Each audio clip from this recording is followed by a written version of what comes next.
بسم اللہ الرحمن الرحیم. Welcome back to my YouTube channel English study notes. آج کے اس ویڈیو میں ہم ایڈرین رچ کی پوئم آنٹ جینیفرز ٹائگرز کی سمری کو پڑھیں گے. یہ پوئم 1950 میں لکھی گئی اور اس دور میں امریکہ جیسے ترقی یافتہ ممالک میں بھی عورت کو کموڈٹی سمجھ کر اسے دوسروں کی ملکیت سمجھا جاتا تھا، یعنی عورتوں کو مال و اسباب سمجھا جاتا تھا. ایسے خیال کیا جاتا تھا کہ عورتوں کے اپنے کوئی جذبات نہیں ہوتے، اس لیے انہیں مردوں کی برتری تسلیم کرتے ہوئے ان کے سامنے مؤدب بن کر رہنا چاہیے. یہ نظم میرے خیال میں دیکھا جائے تو میل ڈومینیٹڈ سوسائٹی پر انڈائریکٹلی کرٹیسائز کرتی ہے، جس میں عورت کو اپنی مرضی کرنے کا کوئی اختیار حاصل نہیں ہوتا. اس پوئم میں ایڈرین رچ کی پوئٹک سکلز کو دیکھا جائے تو یقین کرنا بہت مشکل ہوگا کہ یہ پوئم ایڈرین رچ نے صرف 20 سال کی عمر کے قریب لکھی تھی. یہ نظم عورتوں کے حقوق کے لیے آواز بلند کرنے کے لیے ایک عمدہ مثال ہے. آنٹ جینیفر چونکہ ایک ویکر جینڈر ہے، اسی لیے وہ میل ڈومینیٹڈ سوسائٹی کے خلاف اپنی آواز بلند کرتی ہے. وہ اپنی شدید خواہش کا اظہار ایک کپڑے کے اوپر نیٹنگ کر کے یعنی کشیدہ کاری کر کے ظاہر کرتی ہے، اور وہ اس نیٹنگ میں اس کشیدہ کاری میں دکھاتی ہے کہ کس طرح شیر آزادی سے اپنے قدرتی ماحول میں گھوم پھر رہے ہیں. اب آتے ہیں اس کی پراپر سمری کی طرف. Speakers aunt Jennifer is dominated by her husband's bossy attitude. Aunty Jennifer کو اس کے حاکمانہ انداز والے خاوند نے ملگوب کر کے رکھا ہے، یعنی ڈومینیٹ کر کے رکھا ہے. شی از اے سبمیسو وومن. وہ ایک عاجز مزاج عورت ہے. And has no freedom. اور اسے کوئی آزادی نہیں ہے. No rights. اسے کوئی حقوق حاصل نہیں ہے. اینڈ نو سے. اور نہ ہی اسے کسی معاملے میں کچھ بولنے کا اختیار ہے.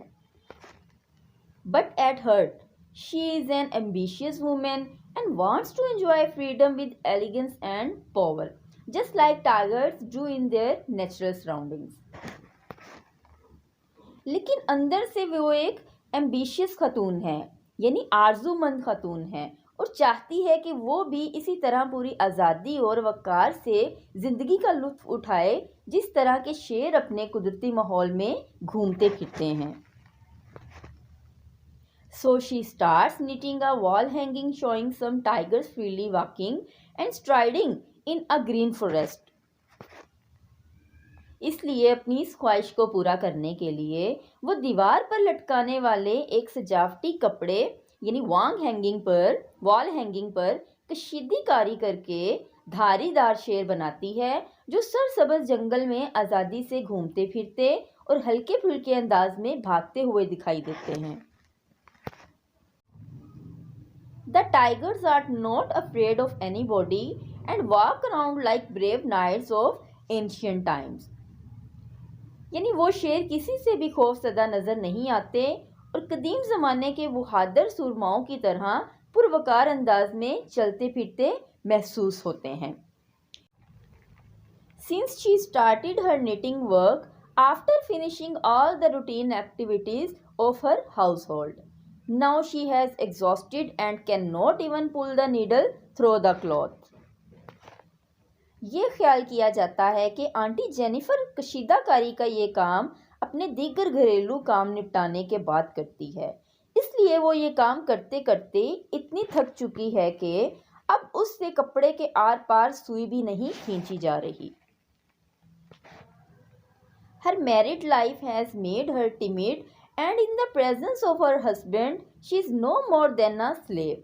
Therefore, she fears difficulties in finishing the wall hanging.